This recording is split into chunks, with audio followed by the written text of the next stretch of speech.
நம்ம தேனி வீரவண்டி திருவிழால இந்த பாப்பாவை பார்க்காம யாருமே போயிருந்திருக்க மாட்டாங்க. கயிறுல சாகசம் பண்ணிக்கிட்டு இருந்தாங்க.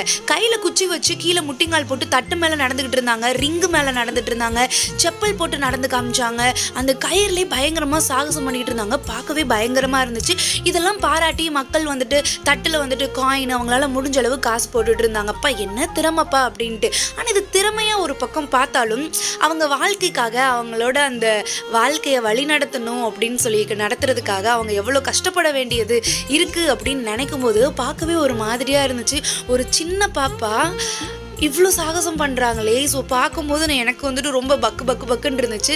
ஸோ கீழே வந்துட்டு அவங்க அப்பா அம்மாவட்ட வந்துட்டு கேட்டு நீங்கள் எங்கேருந்து வரீங்க அப்படின்னு சொல்லி கேட்கும்போது நாங்கள் சத்தீஸ்கர்லேருந்து வர்றோம், ஸோ இந்த திருவிழாக்காக வந்தோம் அப்படின்னு சொன்னாங்க. ஸோ நானும் பாப்பா வந்துட்டு ரெஸ்ட் எடுக்கும் அப்படின்னு சொல்லி பார்த்தா ஒரு ரவுண்டு போகிறாங்க. சரி ரெஸ்ட் எடுப்பாங்கன்னு சொல்லி பார்த்தா மறுபடியும் வந்துட்டு கம்பால் நடந்து போகிறாங்க. அடுத்த ஒரு ரவுண்டு கண்டினியூவாக வந்துட்டு நிற்காம